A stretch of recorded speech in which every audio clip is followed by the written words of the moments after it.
This is a message to all the new content creators that's coming on this wave. Um, maybe you have no motion. Maybe you starting to trim up. Maybe 2024 your year. You started a few years ago. 2024 your year. You starting to see some benefits, some monetary value hit your pockets. This video right here is to let you know you can lose it in 5 minutes. Now I don't know what he about to talk about or the YouTubers he's about to get into, but I just wanted to put that out there. Never stop grinding. Stay humble every time and respect everybody because you never know what's gonna come back to bite you. Now, I don't know if these YouTubers bumped into some individuals and trashed them when they was down and now they up, so now they returning the favor or whatever the case may happen. We about to see, but I just wanted to get that little message because, uh, I mean, this is a lifestyle. A lot of people. This is a lifestyle that regardless if you making $5,000 a month from it, $10,000 a month from it, $20,000 a month from it, the ability to have money coming into your home monthly from the comfort of your own home. You ain't got to get up and go clock in nowhere. Whenever you make your YouTube videos, when you clock in, and whenever you done recording your YouTube videos, when you clock out, type shit. Like it just gives so much more time, so much more freedom. So when you finally make it to that point, nigga, don't fuck it up. And today's video is to show you how not to do it. But before we get into it, uh, what's the word, YouTube? Young 40 back in this mode. Ain't another banger reaction, folks. We're talking about finding new niggas, new ladies. Make sure you like, comment, and subscribe. Let's get into it. So there's a channel on YouTube called The Watcher, which was formerly called BuzzFeed Unsolved, and they had plenty of big premieres on things like Hulu and Amazon Prime. Huge channel of 2.28 million subscribers that was just a staple of the YouTube community. Created in 2019. Before we get into it, I've never heard of these people a day in my life. Now I know BuzzFeed, but I've never heard of this. The channel, hosted by Ryan and Shane, grew to magnificent heights, and by 2021 had become a spiritual successor and home place for the investigative journalism and docu-web series of the different things on the internet. Now, like a lot of millennials that grew up during the time of YouTube and content creation in the mid-2000s, 2010s era, they were very much left-leaning in their ideologies, always claiming that they would eat the rich and always give back to the community in their efforts of making content. I mean, I do want to eat the rich. You know they taste good. But recently, they've landed themselves in some hot water with the controversial idea from Huh? give back to the community in their efforts of making content. I mean, I do want to eat the rich. You know they taste good. But recently, they've landed themselves in some hot What? water with the controversial idea from content creators on YouTube, something that people have thought about for a long time, starting their own sort of streaming platform and charging some sort of fee for their content. Watcher is an ad-free, independent streaming service dedicated to providing you guys the television caliber content that you know and love. Streamer, I think, is a place that reflects what our content is. High quality series in season form, beautifully organized, ad-free. It's what we were destined to be. Now, all that sounds like a great value proposition if we really take a look at the meat and potatoes of the situation. I'm gonna come over to your platform, it's gonna be ad-free, but we have to figure out what it's gonna cost me to do that. And a lot of people are upset that it comes with an annual subscription of $59.99 or $5.99 a month. Now, some of the reasons why they're justifying this is because they say they're stuck behind YouTube's copyright and monetization system, which can be a bit of a hassle. I'm not Wait, so they started their own streaming service filled with their own content. And if you want to see said content, you have to pay. How is that crazy? It'd be different if like they partnered up. I mean, like it seems to be actual content on there, like actual TV shows. And if that's the case, nigga, you pay for Netflix. I don't see what the issue is. Hold on, maybe Let me learn a little more. behind YouTube's copyright and monetization system, which can be a bit of a hassle. I'm not gonna lie to you. I've been caught behind those, yellow markers of death. Their income is reliant on the ads, and ads kind of ebb and flow on YouTube. So there's no real way to gauge how much money you're gonna make on a week-to-week or month-to-month basis. And they want to increase their quality and optimize for a larger viewer base. And they do that in order to maintain some sort of income. One of the bigger problems here is that Patreon members will not have access to these subscriptions. So this is a totally different platform from which they are starting. Now, while these guys thought this was the greatest idea in the world, a lot of people took to this negatively. The internet was in a frenzy. They lost literally 100,000 subscribers in 3 days' time. And there was a lot of members on X that thought that they were alienated from their community. Mar Solomon says, Watcher lost 100,000 plus subscribers already. Let's get them down to 2 mil and show them and all other YouTubers that try this, and we are done with subscriptions and will not support this. You begged us poor people for help just 4 years ago. Now you're disgusted by us. Poor people deserve content. Stop alienating us. Whoa, whoa, whoa, whoa, whoa. Who said you had to pay for it? If you do not want, okay. Are they moving their whole channel and all of their content to this new platform? Because in that situation, I'd understand. It's like, hey, bro.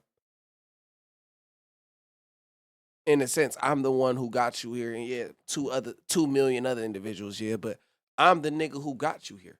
So you're simply discrediting all the hard work and years that I've been here watching you grow by going onto a platform now I have to pay to watch you.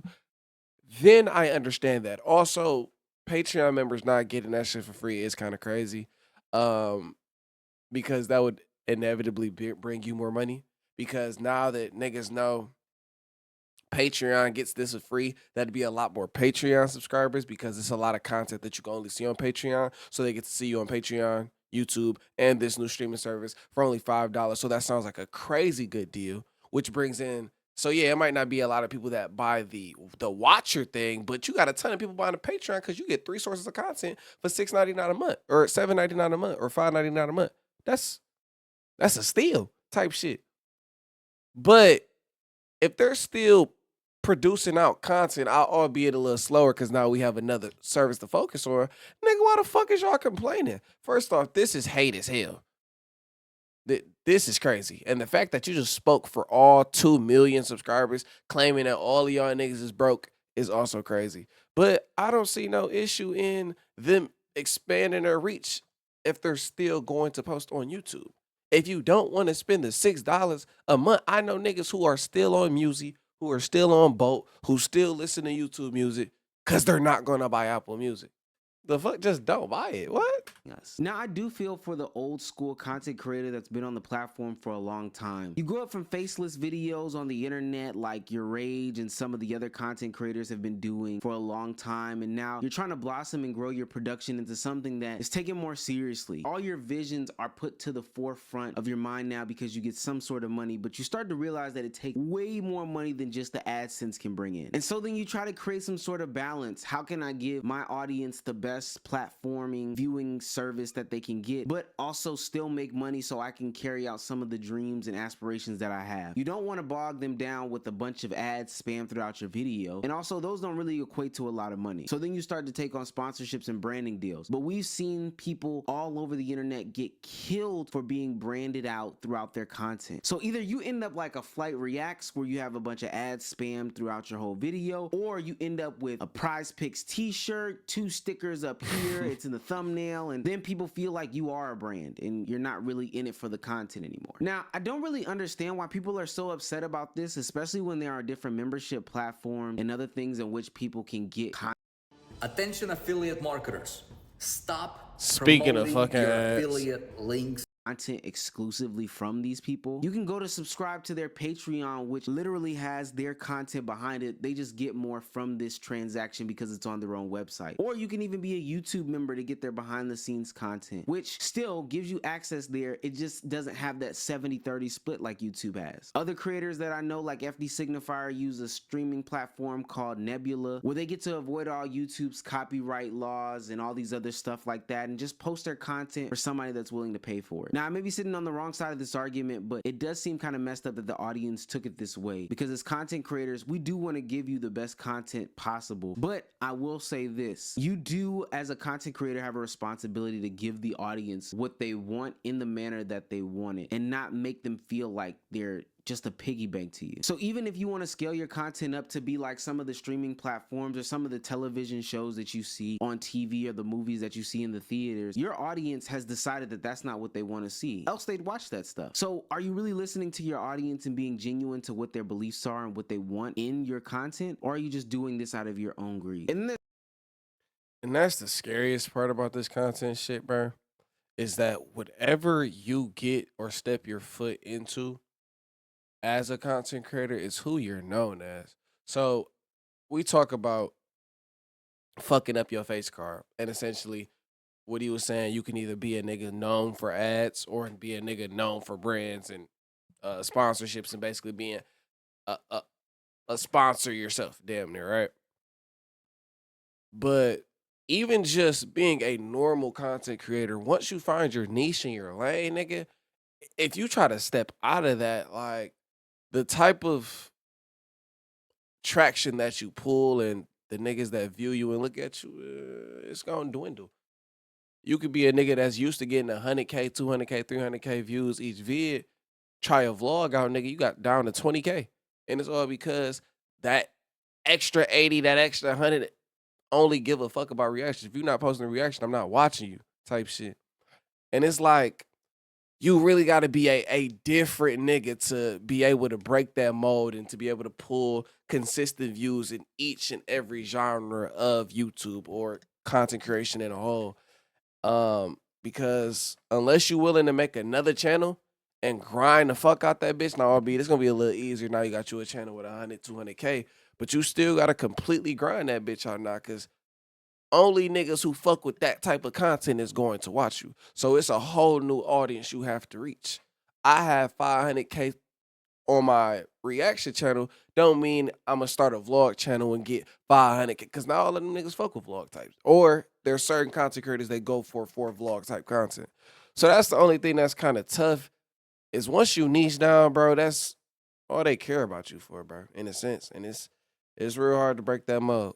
There's this conversation about affordability. People are really tired of signing up for all these different streaming platforms. I had a hard time this past March watching the March Madness games of college basketball, because every single network had their own streaming platform in which to watch the game, and every single game was on a different channel every single night. Peacock didn't offer this one, but Fubo did. Sling TV offered a different one from Peacock and Fubo, and Netflix had different games than HBO Max. With all that being said, Netflix and other platforms are rising prices and cutting out on all the password sharing, and not only is it so hard to keep up with who has what and what has who, it also is very reminiscent of cable when I'm signed up for 18 different platforms just to watch LSU go against Iowa. It honestly gets very tiring at some point. I think there could have been a different way that they could have went about this, having other content creators put their content on Watcher, and then having you as a member have access to the entire catalog of whatever's on Watcher's platform for a low fee, distributing it out to some of the content creators, kind of like how Spotify does with their music system with better splits, to be honest with you. Or giving a more streamlined product on the main platform and then keeping the rest of the stuff, the real meat and potatoes, the stuff that people really don't see on different paid to view platforms. But at some point it does seem to give off very much greedy, because they do have 12,738 Patreon followers, and they have like 1 million or 100 million or billion views on a year-to-year basis, and that doesn't seem like it's enough to maintain 5 videos a month. I don't know, this is a misstep in the wrong direction, but I will say this is something that a lot of YouTubers or content creators have been thinking about for a long time. Those that truly do have a passion. How can I create a network that is my own? How can I create direct to consumer content that doesn't have the same rules, restrictions, and guidelines of some of these other platforms? So just as I was about to wrap up this video, something came across my desk from my production team, and it says that the Watcher team has basically backed out of all the promises that they had made about the platform that they had just established. From discussing film, the Watcher team have apologized to fans about the announcement of their new streaming service. They will now make their originals available for free on YouTube after 1 month of them being on the streaming platform. Seemingly, they found some sort of happy medium. I don't know if this can reverse any outcomes that they possibly done to all these other things, but hopefully they can get some of their supporters back, because I think, again, while they are trying to expand and grow and reach new depths and new heights, this seems to be some sort of medium that allows them to continue to have the platform that they try to establish and appease the platform that they've already had before. I think a lot of content creators should look at this as a perfect example as to not jump totally out the window, but maybe ease people into a situation that's a little bit better explained, or give people more options, because people who have had free content for a while do not want to hear this mess that the Watcher tried to peddle. It's absolutely crazy. Let me show you how we do stuff around here.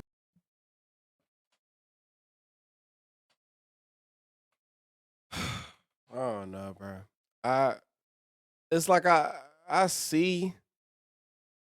The problem is they make plenty of money. They do plenty of sponsorships. They have a Patreon. They run family-friendly ads. They clearly have enough money to do whatever they want in their free time. I understand what you're saying about someone wanting to chase their dreams. They don't need to be millionaires to do it. But what if their dream is to be millionaires? What if those niggas at the end of the day came into this shit and was like, we need to change our life. And the way we're going to change our life, the way we're going to become the people we so desperately want to be, is by making tons and tons and tons of money. So we're going to start grinding on one channel. And then we're going to stretch our reach to another channel, a more paid for type channel. And then at the end of the day, we're going to make a huge platform where we're consistently getting paid. Like, I don't know. I think if you put yourself in their shoes, essentially, and kind of just go at it with the mindset that they have, nigga, you'd be on the same type wave too. Why not make especially because there would have been people that tapped in. I mean, yeah, they got all that hate, but it'd have been a ton. I wouldn't have tapped in, but it had been a few motherfuckers that tapped in. Even if it was only 10,000, 2 million, 10,000 times 5 is what? 50K? That's 50K a month off that streaming service alone, type shit. So I feel y'all, it might come off as greedy or money hungry to some niggas, but I genuinely, similar to Mr. Beast, bro, I genuinely think they just enjoy the type of content they make. Now, I don't know if their money is going back into their content or if the viewers are seeing anything. That might be, you know what I'm saying, where they might separate themselves from Mr. Beast, because all the money he makes goes back into his videos and his supporters. But it's never nothing wrong with being greedy, because at the end of the day, you're going to die by yourself. So anyway, trying to appease everybody, you know what I'm saying? It ain't matter too much. But shout out to Omar for the vid. I'll catch y'all in the next one.